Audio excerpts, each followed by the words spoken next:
Yes, it's a good mix because, you know, one of the things that I'm trying to change, and I will continue doing this, we should not only go on the tour with French repertoire, but we should always have a French accent, strong French accent. But in Vienna, we played a Sibelius symphony and a Greek concerto. And one of the programs was Esquèche and Saint-Saëns, so we had French. And one of the programs was Dvorak and Brahms. So we had a good sort of overview of what the orchestra can do, but always keeping the French repertoire at the center of it.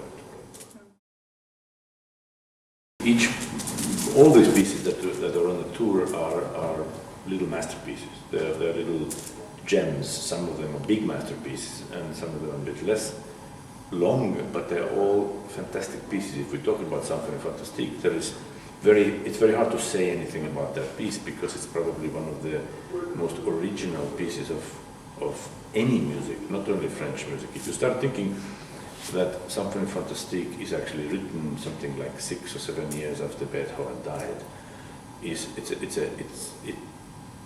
just mind-blowing how original this music actually is and how crazy it must have sounded at the time when Berlioz wrote it. Surely people must have thought that he was not able to write. Something was wrong because it is just so sometimes so radically against the principles of what were the norm at the time. At the same time, one of the things that interests me about this piece is to find out how connected it actually is to the music of the time when it was written. And if you listen to the Berlioz in a very objective way, you can hear that Beethoven was just around the corner. All the pastoral movements, the gestures. So very often what our view of the Fantastique is a view that comes after being thoroughly looking and hearing the tradition that sees that music through the eyes of post-Wagnerian tradition. The thing is that actually Wagner, of course, was in fact quite a huge admirer of Berlioz. And there are the famous, there's a score where Wagner wrote to a maestro, from Wagner. But the thing is that his music is not influenced by Wagner. His music is influenced by Beethoven. So he's actually much more classical than we actually want to believe. And so always one of the things that makes me interested in, especially those standard pieces, is to see what is it, what else is in this music. Because doing things according to the tradition without ever questioning tradition could only result in a routine performances. And that's one thing we don't want.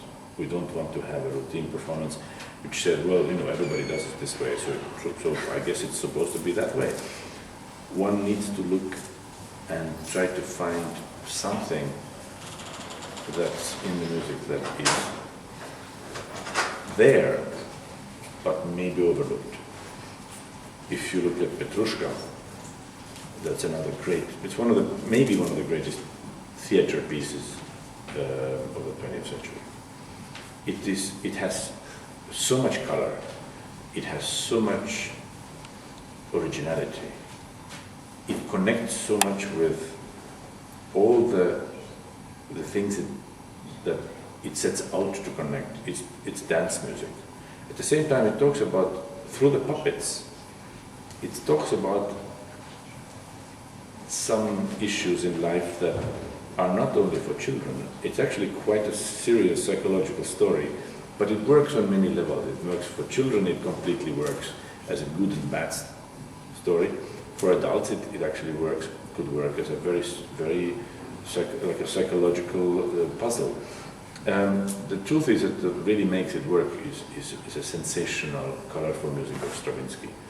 Another reason why I do it is because of the connection of the Orchestre de Paris to the Ballet Russe, and of course the whole Diaghilev connection is very much connected with Orchestre de Paris. When I was a younger conductor, I started out conducting ballets. So I have done Petrushka and many other things, but Petrushka for 20 times with the original choreography in the pit of Diaghilev. And this is something that to me completely stays in my brain. I cannot, it's something that I cannot remove. Whenever I start conducting Petrushka, I see it, the whole stage comes back. And it is so visual, so I could never approach this music in a most academic, new music direction. It's for me completely theater, visual music. You see the characters, you see every move they make and how it's reflected in the music, and it is something that I think is the key to the success of this piece. Otherwise it can be just interesting, and sometimes certain interesting academic points can be brought out, but if it doesn't become a story that is believable and visual, even in the concert stage, it doesn't work.